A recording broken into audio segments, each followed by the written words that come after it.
지난주에 전쟁 전에 부흥회를 하는 독특한 유대 민족들을 보았습니다. 지도 올려주시면 남유다 옆에 오른쪽 동쪽 편에 맨 밑에는 에돔이 있고 그 중간에는 모압이 있고 위에는 암몬이라는 세 개의 연합 국가가 여호사밧 왕이 다스리고 있던 남유다를 침공하는 일이었죠. 그 상황을 보고받고 여호사밧 왕은 하나님 앞에 두려워했고 그의 심정을 가장 잘 표현했던 말이 오늘 성경책 20장 역대하 20장의 12절 말씀 보실까요? 12절 말씀에 보시면 이렇게 되어 있습니다. 우리 하나님이여 그들을 징벌하지 아니하시나이까? 우리를 치러 오는 이 큰 무리를 우리가 대적할 능력이 없고 어떻게 할 줄을 알지도 못하옵고 오직 주만 바라보나이다. 이렇게 고백을 했습니다. 기억나시죠? 기억난다 해주세요. 네, 한 주밖에 안 지났어요, 여러분. 자, 여기서 참 애절한 마음이 있죠. 대적할 힘도 없고 어떻게 해야 할지도 알지를 못하겠고 그렇기 때문에 하나님만 바라볼 수밖에 없습니다라는 고백을 합니다. 누가요? 여호사밧과 온 유다 사람들이 어린 자녀들과 어린이까지도 다 와서 하나님 앞에 섰습니다. 이 선다는 게 참 중요합니다. 20장 13절 끝에 여호와 앞에 섰더라 이 말을 기억을 잘 하셔야 됩니다. 그리고 이제 그 상황 속에 하나님의 영으로 충만한 어떤 한 사람 레위 사람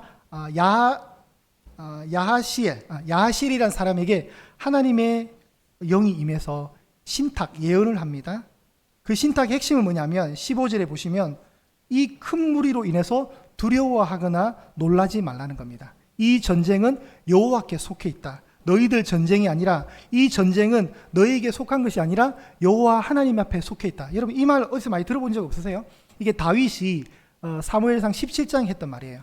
전쟁은 여호와께 속한 것이다. 다윗이 했던 말이거든요. 그리고 17절에 가시면 이 전쟁에는 너희가 싸울 것이 없다.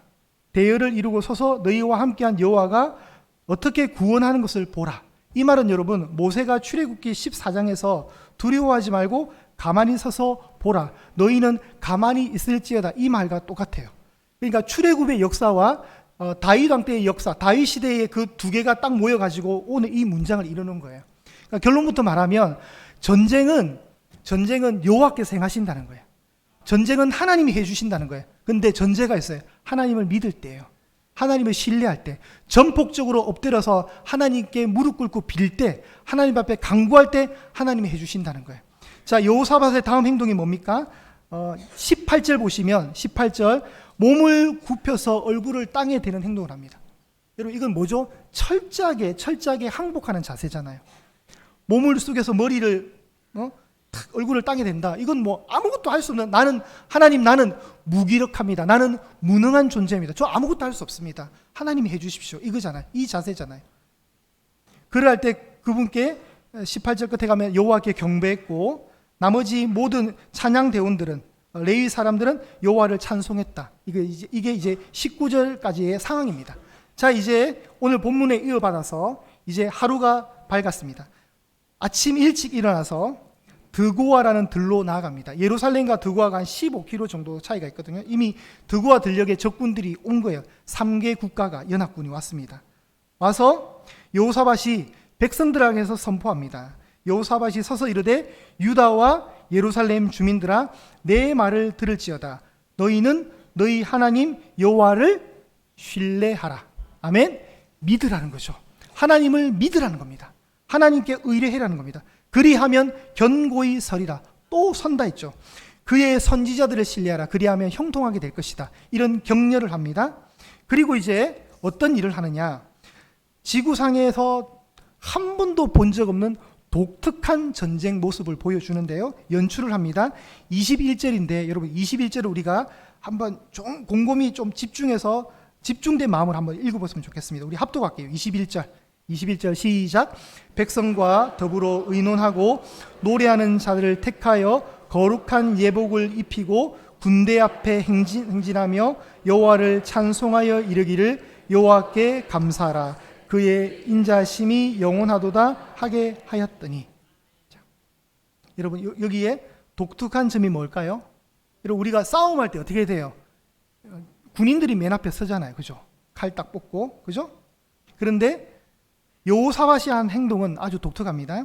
노래하는 자들을 선택해서 거룩한 예복을 입혀서 군대 앞에 둡니다. 이런 전쟁은 듣보잡이에요. 듣도 보도 못한 듣보잡 전쟁이에요. 자, 오늘 우리에게 쉽게, 그리고 우리가 찬양대가 거룩한 예복을 입었죠. 그리고 찬양대가 노래를 했잖아요. 근데 이 찬양대가, 무기도 없는 이 찬양대가 군대 앞에 섰단 말이에요.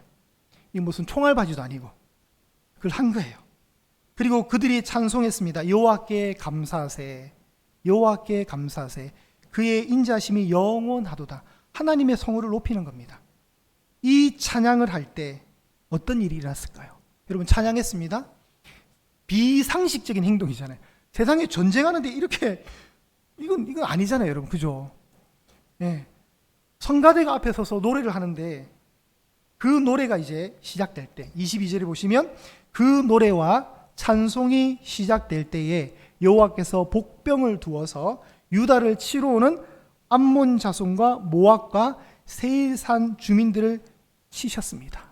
그리고 그들을 패하게 하셨습니다.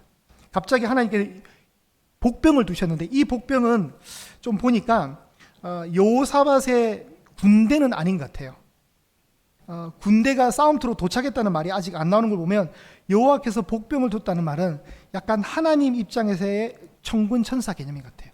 어떤 영들이 와서 어떤 하나님을 돕는, 하나님 앞에 순종하는, 복종하는 천군 천사의 개념들이 와서 암몬 자손과 모압 자손과 세일산 주민들을 치셨습니다. 상상을 초월하는 공포가 그들에게 임했던 것 같아요. 자, 좀 더 보겠습니다. 23절. 이 3개국을 어떻게 하나님이 혼돈의 회오리로 집어넣으시냐면 암몬과 모압 조손이 일어나서 세일산 주민들을 어떻게 합니까? 칩니다. 자, 세 팀이 연합해서 공격해서 들어왔는데 두 팀이 나머지 한 팀, 자신과 함께 전쟁을 치르러 온 어떤 면에 같은 편을 어떻게 하는 거예요? 2대1로 해서 죽이는 거예요. 이게 말이 돼요? 여러분은 말이 된다는 표정으로 앉아 계시는데 저는 말이 안 된다고 믿습니다.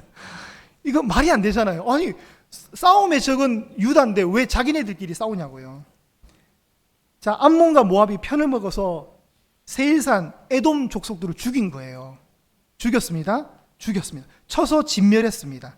세일산 주민들을 멸한 후에 이제 누구만 남았어요? 모압과 암몬이 남았잖아요. 근데 또 어떻게 한다고요? 이 둘이 서로 죽이는 거예요. 이게 하나님의 전쟁이었습니다. 특이하지 않습니까? 지금 남유다가 한 건 뭐예요? 유다가 한 건 뭐예요? 찬양만 했잖아요. 그러면 여러분, 이 찬양이라는 것이 보통의 노래가 아니라는 걸 알 수 있어야 돼요. 그렇죠, 여러분. 자, 사사기 1장을 보겠습니다. 사사기 1장 1절 2절에 보면 이렇게 되어 있습니다. 자, 여호수아가 죽은 후에 이스라엘 자손이 여호와께 여쭈어 이르되 우리 가운데 누가 먼저 올라가서 가나안 족속과 싸우리이까? 그렇게 할 때 하나님이 이렇게 말씀하십니다. 여호와께서 이르시되 유다가 올라갈지니라 라고 얘기하세요. 자, 약속의 땅 가나안에 들어갔습니다. 가나안 족속들이 살잖아요. 이제 전쟁을 해야 되는데 누가 제일 먼저 선두에 서냐 이거예요. 12개 지파 중에. 그때 12개 지파 중에 하나님이 명령하신 지파가 유다였습니다. 유다. 가나안 족속과 싸우기 위해서. 그런데 시간이 흘렀습니다. 사사기 20장 18절에 오시면 올려주세요. 여러분 잘 보세요. 이스라엘 자손이 일어나 베델에 올라가서 하나님께 여쭈어 이르되 우리 중에 누가 먼저 올라가서 베냐민 자손과 싸우리까 하니 여호와께서 말씀하시되 유다가 먼저 갈지니라 하시니라. 자, 여러분 1장과 20장 이 사사기 이야기 속에 뭔가 바뀐 게 있어요. 여러분 지금 뭐가 바뀐 걸 아시겠어요? 아시겠어요? 이거 맞추시면 우동 드실 수 있도록 제가 특별히 식당에 말씀을 잘 해놓겠습니다. 자, 1장에서는 싸우는 대상이 누구였어요? 누가 먼저 올라가서 가나안 족속과 싸우리까 그랬잖아요. 근데 20장에 오니까 싸움의 대상이 바뀌었어요. 베냐민. 여러분 베냐민이 왜? 베냐민이 뭐가 문제예요? 자, 이스라엘의 12지파 중에 맨 마지막 막내 지파가 베냐민 지파인데 지금 원래 사사기에 때는 전쟁의 대상이 가나안 족속이었잖아요. 외부의 적과 싸워야 되는데 시간이 흘러서 사사기 20장에 오니까 적이 바뀌었어요. 내부로 바뀐 거예요. 내부로. 이해되시죠, 여러분? 그러니까 그만큼 사사 시대가 엉망진창이었다는 걸 알 수 있습니다. 얘네들이 지금 제정신이 아닌 거예요. 사사기가 얼마나 하나님 앞에 악순환의 범죄를 저질렀다는 걸 알 수가 있고, 이게 얼마나 지금, 이런 표현 써서 죄송합니다, 이게 얼마나 지금 멍청한 짓이에요. 싸움의 대상에 밖에 있는데 지금 형제 국가를, 형제 지파를 공격하자고 11개 지파가 연합을 한 거예요. 11대 1로 싸우자는 거예요. 지금 가나안 족속과 12개 지파가 붙어야 되는데 어떻게 해요? 11개 지파가 나머지 1개 지파를 괴롭히기 위해서 싸우고자 한 거예요. 물론 베냐민이 잘못한 게 있었어요. 그런데 한 가지 공통된 점은 누가 제일 먼저 올라가야 된다고요? 유다가 올라가야 돼요. 그럼 유다가 왜 먼저 선봉에 서느냐? 의미가 있어요. 창세기 말씀을 한번 볼게요. 창세기 29장 35절에 보시면 야곱이 첫 번째 부인 레아와 결혼을 해서 애를 낳는데, 첫째 아들이 루벤, 둘째 아들 시므온, 셋째 아들이 레위, 넷째 아들이 유다였어요. 유다. 근데 이 유다라는 아들의 이름의 뜻이 뭐예요? 찬송인 거예요. 찬송. 찬양인 거예요. 그러면 다시 풀이하면 이렇습니다. 누가 먼저 제일 올라가서 싸우리까 할 때 찬양이 먼저 제일 올라가라, 이 말인 거예요. 지금 찬송이. 근데 이 일을 지금 누가 한 거예요? 여호사밧 때 한 거예요. 지금 여호사밧 때 군대가 맨 먼저 선봉에 서는 것이 아니라 누가요? 찬양대가 맨 선봉에 선 거예요. 그래서 여러분 앞으로 임마누엘 찬양대를 우습게 보시면 안 돼요. 이분들이 보통 분들이 아니라 전쟁에 나가시는 분들이에요. 그런데 이 찬양이 얼마나 적용이 되었냐면, 이 찬양과 노래가 시작될 때 어떻게 됐다고요? 적군들에게, 우리가 볼 때 비상식적 일이잖아요, 여러분. 적군들이 서로 싸우는 거예요. 서로 죽이는 거예요. 남유다는 지금 아무것도 하는 게 없어요. 지금 팔짱 끼고 이래 구경만 하는 거예요. 너희는 가만히 있어. 너희 하나님이 주가 되시는 걸 볼지어다. 딱 그거 상황이에요. 지금 출애굽 상황과 똑같아요. 뒤에는 애국 군대가 쫓아오고 앞에는 홍해 바다가 있을 때 이스라엘 백성이 한 것은 아무것도 없어요. 모세가 지팡이를 내밀었을 때 하나님이 홍해 바다를 쭉 2등분 하시는 거예요. 쭉 가르시고 이 물살들을 벽으로 만드시고 계속 자연 건조바람을 밤새도록 동풍을 불게 하셔가지고 질퍽질퍽한 바다의 바닥을 마른 땅으로 만드신 거예요. 그래야 이스라엘 백성들이 빨리 지나갈 수 있을 거 아니에요. 그죠? 그 일을 하시는 거예요. 이스라엘 백성은 한 게 없어요. 그냥 가만히 보고만 있었어요. 그 상황이 여기에 그대로 있는 거예요.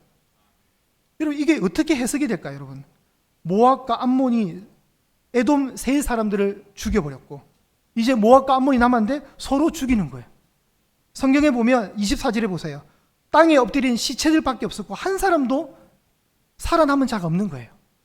이거 어떻게 설명하실 거예요? 하나님이 말할 수 없는 어떤 공포감과 어이없는 어떤 판단들을 그 상황 가운데 심어 넣으신 거예요. 제가 어제, 여러분 우리도 정신줄 놓을 때 있잖아요. 사실 제가 어제 정신줄을 하나 놓았는데 내비를 딱 켜고 운전을 하고 있었는데, 여러분 순간 제가 휴대폰이 없어진 걸 알게 된 거예요. 휴대폰 어디 있지? 지금 내비가 휴대폰 앞에 있는데 제가 사람이 이렇게 정신줄을 놓을 수 있구나. 여러분, 이 암몬과 모압이 지금 이런 상태, 패닉 상태. 지들이 어떤 행동을 하는지 몰라요. 지금 내가 왜 지금 사람을 죽이고 있지? 모르는 거예요. 누가 하신 거예요? 하나님이 하신 거예요. 여러분, 우리도 얼마든지 이해될 수 있습니다. 하나님이 우리 정신줄 순간 탁 놔버리면 내비 휴대폰 찾게 만든다니까요. 너무 무서웠어요. 나 또 휴대폰 잊어먹은 거야 이러고 그렇게 되는 거예요. 상황이 설명되지 않는.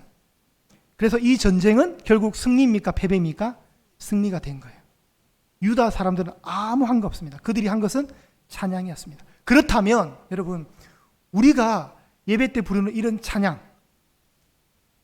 어떤 힘을 발휘할 수 있을까요? 상상 이상이에요. 여러분, 고난이 올 수 있습니다. 아픔이 오고 내가 피하고 싶은 그 어떤 시련들이 있을 수 있어요. 그때 우리가 오늘 말씀들, 지난주 본문들을 다 연결해서 보면 우리가 해야 될 행동은 딱 한 개인 것 같아요. 여호사밧이 아까 어떻게 했습니까? 몸을 굽혀서 얼굴을 땅에 대었습니다. 여러분, 예수님도 겟세마네 동산에서 이렇게 하셨어요. 얼마나 절박하면 그러겠어요. 여러분, 삶에 절박한 문제가 있을 때 어떻게 하실까요?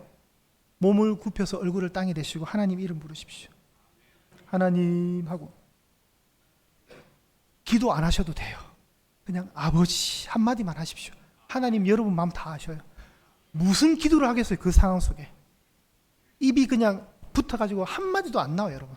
너무 고난이 오면요, 여러분. 너무 센 고난이 오면 기가 막혀서 말이 안 나온다니까. 그런데 그때 하나님 하고 외치십시오. 그리고 여호와께 감사하세요. 감사 기도를 하셔야 됩니다. 감사할 수 있는 상황 아니거든요, 여러분. 사실 그렇잖아요. 고난을 만났는데 그 고난이 어떻게 감사가 돼요? 그런데 그렇게 하라는 거예요. 그리고 찬양을 부르십시오. 여러분이 좋아하는 찬양을 부르십시오. 그때 송가인이 노래 부르면 안 돼요, 여러분. 임영웅 노래 이런 거 부르면 안 돼. 그 방송 막 TV 조선에 나오는 막 그런 거 트로트 아무 힘이 없어요, 여러분. 그럴 때는. 그럴 때 그런 노래는 정말 여러분 쓰레기통에 있는 쓰레기 같은 노래예요, 정말. 그런 노래 영향력이 없어요. 하나님의 사람들에게 영감을 주셔서 만든 수많은 이 곡조 있는 기도들, 수많은 이 찬송가들을 하나 붙드셔서 찬양하십시오. 부르시면 하나님 힘 주시는 거예요. 그러면 하나님이 온 지구를 다 움직이셔가지고 이 지구상에 있는 그 수많은 사람들을 움직이셔서 여러분을 도와주실 준비를 하고 계실 겁니다. 하나님이 움직이시면 뜻하지 않는 상황으로 오는 거예요. 뜻하지 않는 상황으로. 찬송에는 능력이 있습니다. 제가 대학생 때 선교단체를 했거든요. 선교단체가 참 많은 일들을 하는데 오후 5시만 되면 이제 수업이 다 끝나거든요. 그러면 이 선교단체 애들이 내려가서 기타를 매면서 딱 서가지고 막 찬양을 불러요. 민족의 가슴마다 피 묻은 그리스도를 심어 이 땅에 푸르고 푸른 그리스도의 계시 오게 하셔 막 구호를 외치고.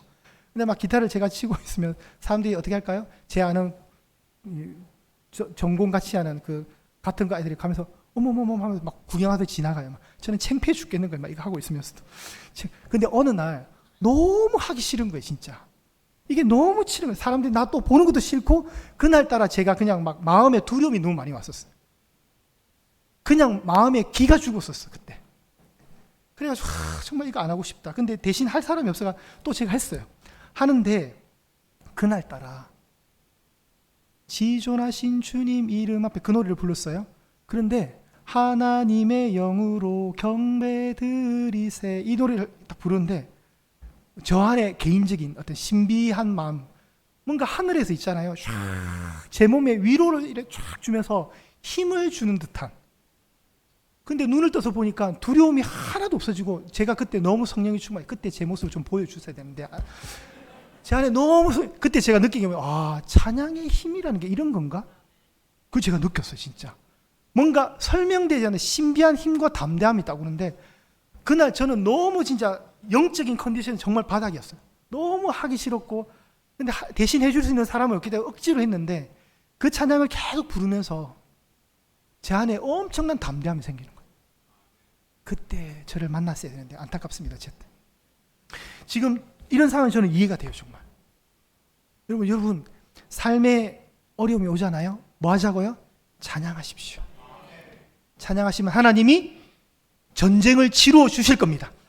여러분을 대신해서 그 전쟁을 치루어 주실 거예요. 전쟁은 여호와께 속한 거예요. 전쟁은 우리에게 속한 게 아니에요.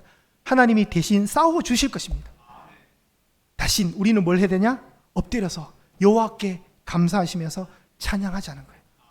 이 곡조 있는 기도를 읊으십시오. 그러면 힘이 나실 거예요. 하늘로부터 오는 힘을 받으실 거예요. 한 번쯤은 다 경험해 보실 수 있기를 축복합니다. 자, 전쟁에서 이겼습니다. 이제 끝난 거예요. 24절에 보시면 시체들만 그냥 널려 있어요. 아무도 살아있는 사람이 없어요. 이제 가야죠. 구경하러. 25절입니다. 모든 적군들이 남아놓았던 재물들, 옷들, 보물들을 수거 작업을 하는 거예요. 이제 탈취물들을 탈취 작업을 하는데, 그걸 무려 얼마나 많았으면 3일씩 했어요. 3일이나 했어요. 3일. 그죠? 여러분, 사흘 동안 했다 그랬죠? 그리고 이제 드디어 26절에 오늘 마지막 절인 넷째 날, 모든 이스라엘 백성들이 모여서 뭘 합니까? 브라가라는 골짜기에 모여서 여호와를 찬송합니다. 마지막 그림 올려주세요. 자, 그림이 저렇습니다. 브라가 골짜기에 모여서 여호와를 찬송합니다. 승리를 즐기는 거죠. 저 사람들요, 아무 한 거 없어요, 여러분. 노래한 거밖에 없어요. 하나님을 신뢰했던 사람들만이 누릴 수 있는 은혜, 하나님께 전적으로 맡겼던 사람들만이 누릴 수 있는 복. 브라가 골짜기에서 그 송출하는, 브라가는 여러분 찬양, 축복 이런 뜻이 있거든요. 우리 이제 남성 중창단이 만들어졌는데 이름이 브라가입니다. 브라가.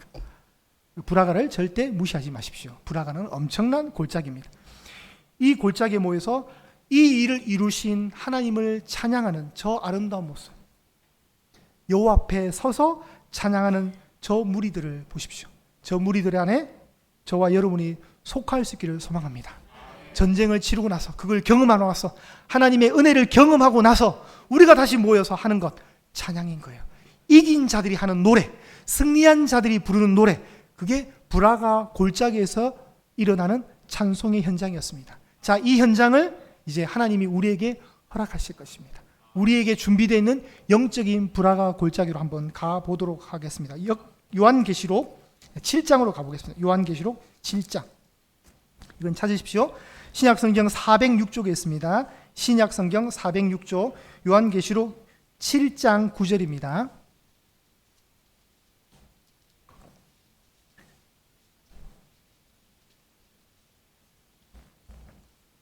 요한계시록 7장 9절. 자, 이 유명한 구절입니다. 그죠? 우리 합독해 볼게요. 시작.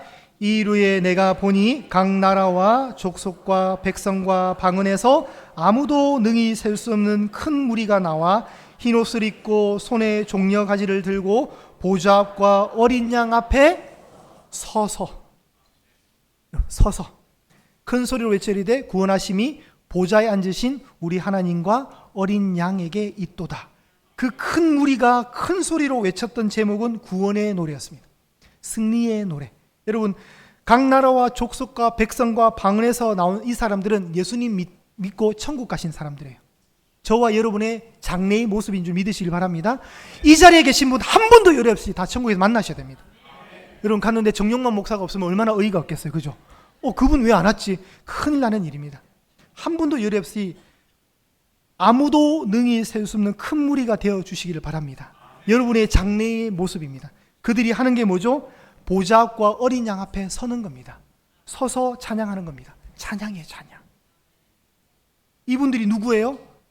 이분들이 우리잖아요. 우리가 어떤 삶을 살았어요? 이 전쟁터, 이 세상이라는 영적 전쟁터에서 우리가 믿음을 지켜내는 싸움을 했잖아요. 나는 선한 싸움을 마치고 사도 바울의 고백이에요. 선한 싸움을 했던 거예요. 싸움이에요, 싸움. 영적인 싸움이에요. 이 영적인 싸움에서 그리스도를 시인하고 하나님을 신뢰하면서 끝까지 믿음을 지킨 자들이 받는 보상, 하나님 나라에서 찬송인 거예요. 하나님 나라에서 찬양인 거예요. 그 보상이 천국에 있게 해주는 은혜. 그래서 그 승리한 자들이 모여서 승리를 상징하는 종려나무 가지를 들고 있는 거예요. 거룩을 상징하는 흰옷을 입고 거룩한 예복을 입고 승리를, 이김을 주신 하나님 앞에 손에 종려가지를 들고 찬양하는 거예요. 똑같아요. 브라가 골짜기랑 똑같아요. 이 현장이 영적인 브라가 현장인 줄 믿으시길 바랍니다. 이곳이 우리에게 준비되어 있는 브라가 골짜기입니다. 이긴 자들만 부를 수 있는 노래를 부를 수 있는 곳. 그런데 여러분, 선단에게 정말 중요하다 그랬죠? 요한계시록 6장에 가시면, 우리 위로 잠깐 올라가시면, 7장에서 위로 가시면 6장 17절 맨 마지막 절에 이렇게 되어 있습니다. 제가 읽을게요. 그들의 진노의 큰 날이 이르렀으니 누가 능히 서리오 하더라. 이건 무슨 얘기냐면 하나님이 심판을 하세요. 불신자들에게 심판의 재앙을 내리시는데 이 심판의 재앙 앞에, 이 진노의 큰 날 앞에 그들이 서로 하는 말이, 이 심판 앞에, 재앙 앞에 누가 감히 설 수 있겠느냐? 아무도 못 쓴다는 거예요. 그런데 한 무리, 흰옷을 입은 큰 무리는 서더라는 거예요. 그들이 누구였어요? 우리인 거예요, 우리. 이 심판 앞에 아무도 못 설 때 또 다른 현장에서는 구원받은 사람들이 노래를 하고 있는 거예요. 할렐루야. 그 감격이 준비되어 있습니다.